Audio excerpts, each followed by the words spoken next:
तो hello hello सांग मैंने जय Jagannath welcome to my YouTube channel Satismita 2024 सकाळु उठिके मु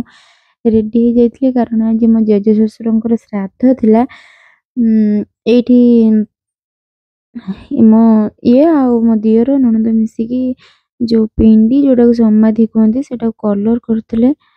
टिके मिट क्लिप नै आइतली मते से कहउछन्ती तू ठीक मते इज्जत नउछु मोर वीडियो करिकी तो ମୁଁ କହିଲି ହଁ କଣ ଅଛି ଭିଡିଓ କରିବାରେ କଣ ଅଛି ଏଥିରେ ଇଜ୍ଜତ ଯିବାରେ କଣ ଅଛି ନିଜ ଘର କାମ ତ ଆମେ ନିଜେ କରୁଛନ୍ତି ନା ତାପରେ ମା ଏଠି ଯୋଉ ସେ ଯୋଉ ପୂଜା ହଉଥିଲା ଶ୍ରାଦ୍ଧ ପୂଜା ଏଠି ମା ପିଣ୍ଡ ଦଉଥିଲେ ଯେହେତୁ ବାବା ଘରେ ନାହାନ୍ତି ତାଙ୍କ ଆବସେଣ୍ଟର ମା କରୁଥିଲେ ତ ଅର୍ଦ୍ଧାଙ୍ଗିନୀ ନା ତାଙ୍କର ଅଧା କାମ ମା ଉଠେଇବେ ତ ମା ଘରର ବଡ ଥିଲେ ସେଥିପାଇଁ ମା ପିଣ୍ଡ ଦଉଥିଲେ ତାପରେ ପିଣ୍ଡ କାମ ସଇଲା ପରେ ତାପରେ ଚୁଲି ଲଗାଯିବ ଯିଏ ଯେମିତି ଖାଇବା ପାଇଁ ଆସିବା କଥା ଯୋଉମାନଙ୍କୁ କୁହାଯିବ ସେମାନେ ଆସିକି ଖାଇବେ ଆଉ ମୋର ଆଉ ଗୋଟେ ଭିଡିଓରେ ମୁଁ ପୋଷ୍ଟ କରିଛି କଣ ପାଇଁ ପିତୃପୁରୁଷ ମାନଙ୍କୁ ପିଣ୍ଡ ଦିଆଯାଏ ବା ଶ୍ରାଦ୍ଧ ଦିଆଯାଏ ସେ ଭିଡିଓଟାକୁ ଆପଣମାନେ ନିହାତି ଯାଇକି ମୋ ୟୁଟ୍ୟୁବ ଚ୍ୟାନେଲରେ ଦେଖିବେ ଯେତିକି ମୁଁ ଜାଣିଛି ମୁଁ ଶୁଣିଥିଲି ବଡ଼ ବଡ଼ୁଆଙ୍କ ମାନଙ୍କ ପାଖରୁ ସେ ବିଷୟର ଯେତିକି ମୋର ନଲେଜ ଥିଲା ମୁଁ ଆପଣମାନଙ୍କ ସହିତ ସେୟାର କରିଛି ବହୁତ ଭଲ ଅଛି ଭିଡିଓଟା ଆଉ ଯାଇକି ଆପଣମାନେ ସେଟାକୁ ଦେଖିବେ ମୋ ଚ୍ୟାନେଲକୁ ଭିଜିଟ୍ କରିବେ ଯୋଉଟାକି ମୁଁ ୟା ସହିତ ତାର ଲିଙ୍କ ଯଦି ସେ ଭିଡିଓଟା ମୁଁ ଆଗେ ପୋଷ୍ଟ କରେ ତାହେଲେ ମୁଁ ତାର ଲିଙ୍କ ୟା ଦେହରେ ଦେଇଦେବି ଯଦି ପୋଷ୍ଟ ନ କଲି ଏଇଟା ଆଗେ ପୋଷ୍ଟ କଲି ତାହେଲେ ଆପଣମାନେ ଯାଇକି ଏଇଟା ଯଦି ମର୍ଣ୍ଣିଂରେ ପୋଷ୍ଟ କରିବି ତାହେଲେ ଇଭିନିଂ ନହେଲେ ତା ପରଦିନ ମୁଁ ପୋଷ୍ଟ କରିବି ଆପଣମାନେ ଯାଇକି ସେ ଭିଡିଓଟାକୁ ନିହାତି ଭାବରେ ଦେଖିବେ ଏଇଠି ସେ ନନା ମନ୍ତ୍ର ପଢୁଥିଲେ ମୁଁ ଟିକେ ଆଡ କରିଥାନ୍ତି ହେଲେ ମୋର ମନେ ନଥିଲା ବ୍ୟାକରେ ଟିଭି ଚାଲୁଥିଲା ଯୋଉଟାକି ତାର ଭଏସ ଏଥିରେ ଆଡ ହେଇଯାଇଛି କପିରାଇଟ୍ସ ଲାଗିଯିବ ସେଥିପାଇଁ ମୁଁ ଅରିଜିନାଲ ଭଏସ ଦେଇନି ସେପଟେ ମୁଁ ବି ଯେହେତୁ ଘରର ବଡ ସେପଟେ ମୋ ମଝିଆ ଶାଶୁ କହୁଛନ୍ତି ଆଉ ୟା ପରେ ପରେ ରୁଚି ତାର ସବୁ କରିବ ସେଥିପାଇଁ ତାର ଠିଆ ହେଇକି ସବୁ ଦେଖୁଛି ଆଉ ଯେ ନନା କହୁଛନ୍ତି ନା ସିଏ ଛୁଆ ଲୋକ ପାରିବନି ତା ଯେତେବେଳେ ରେସ୍ପନ୍ସିବୁଲ ଆସିବ ସିଏ ଆପେ ଆପେ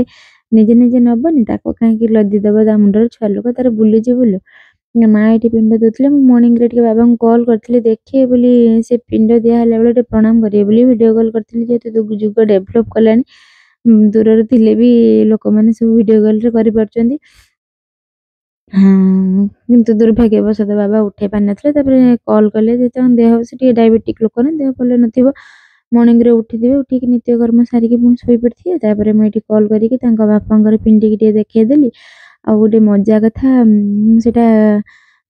ଯେହେତୁ ବଡ ଭିଡିଓ ହେଇଯାଇଥିଲା ଏଟା ମୁଁ କ୍ୟାପଚର କରିପାରିନି ବାବା କହୁଛନ୍ତି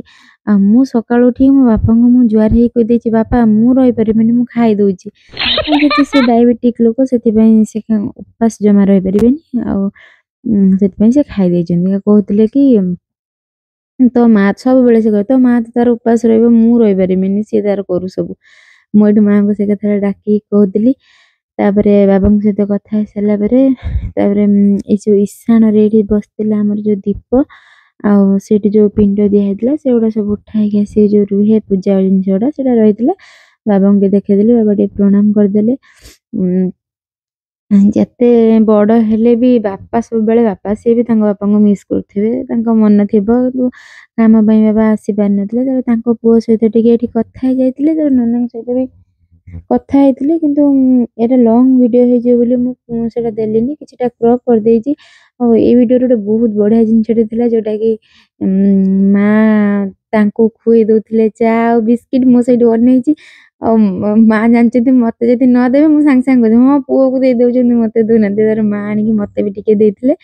যেটা ମୁଁ କ୍ୟାପଚର କରିଥିଲି ହେଲେ ବି ବହୁତ ବଡ ଭିଡିଓ ହେଇଯାଉଛି ବୋଲି ପୋଷ୍ଟ କରିନଥିଲି ତାପରେ ଏଇଠି ଆମର ପରିବା ପତ୍ର ସବୁ କଟା ହେଇକି ରେଡି ହେଇଯାଇଛି ଯେହେତୁ ଭୋଜି ହବ ମାନେ ମୁଁ ଏଠି ଅଦା ରସୁଣ ସବୁ ଛଡଉଥିଲି ତାପରେ ଏଠି ଖୁଡି ସବୁ ପରିବା କାଟି ଦେଇଥିଲେ ମା ଏପଟେ ବସଉଛନ୍ତି ତରକାରୀ ସେପଟେ ଚୁଲିରେ ବସେଇଛନ୍ତି ଭାତ ଯେହେତୁ ଆମେ ଗାଉଁଲି ଗାଁରେ ରହୁଛି ଚୁଲିର ମଜାଟା ନେବା ନିହାତି ଦରକାର ଚୁଲି ନୁହଁ ଯେତେ ବି ଜିନିଷ ଗାଁ ଜିନିଷ ମିଳୁଛି ଆମେ ନେବା ଦରକାର କାରଣ ଯୋଉମାନେ ଯୋଉମାନେ ଟାଉନରେ ରହୁଛନ୍ତି ସେମାନେ ଯେବେ ଘରକୁ ଆସୁଛନ୍ତି ସେ ଚୁଲିର ମଜା ସବୁ ନଉଛନ୍ତି। ମାନେ ଗାଁ ଜିନିଷରେ ଯେହେତୁ ଆମେ ମାନେ ସୌଭାଗ୍ୟ ଆମର ଯେ ଆମେ ରହୁଛନ୍ତି ଗାଁରେ, ଆମେ ସବୁ ଗାଁର ଯେତେ ଜିନିଷ ଅଛି ଆମେ ସବୁ ମଜା ନେବା। ଗର୍ବରେ ବି କହିବା ଆମେ ଗାଉଁଲି। ତାପରେ ଏଇଠି ଶାଗ କାଟି ଦେଇଥିଲେ, ତାପରେ ଆମର ଏଠି ପ୍ରସ୍ତୁତ ହେଇଯାଇଥିଲା ଭୋଜି, ଭାତ ଏଇଠି ହେଇଯାଇଥିଲା। ତାପରେ ଏଠି ପୋଟଳ ଆଳୁ ତରକାରୀ ହେଇଥିଲା, ମିକ୍ସଚର ନୁହଁ ଘାଣ୍ଟ ଯୋଉଟା ଆମ ଓଡିଆରେ କୁହନ୍ତି। ସବୁ ପ୍ରକାର ପରିବା ପଡିକି ବୋଇତାଳୁ, ଗାଜର, ଆଳୁ ଯାହା ଯାହା ଅଛି ପଡିକି ଘାଣ୍ଟ ହେଇଥିଲା। ଆଉ ଗୋଟେ ଏଇଠି ଓଉ ଖଟା ହେଇଥିଲା। ଆମ ଗଛରେ ଓଉ ଅଛି, ଆମର ଓଉ ଆଣିକି ଖଟା କରିଦେଇଥିଲୁ। ଆଉ ଡାଲି ହେଇଥିଲା, ଶାଗ ଭଜା ହେଇଥିଲା। ଆଉ ଏପଟେ ଆମର ସେ ଯୋଉ ମୋ କୁନି ନଣନ୍ଦ ଦିଟା ସେ ଦି ଜଣ ଏଇଠି ବସିକି ଖାଉଛନ୍ତି। ଆଉ ସେମିତି ବେଶୀ କିଛି ଭିଡିଓ ନାହିଁ। ଯଦି ମୋ ଭିଡିଓ ଭଲ ଲାଗୁଥାଏ ଲାଇକ୍, ସେୟାର, ସବସ୍କ୍ରାଇବ କରିବେ। ରହୁଛି, ଜୟ ଜଗନ୍ନାଥ।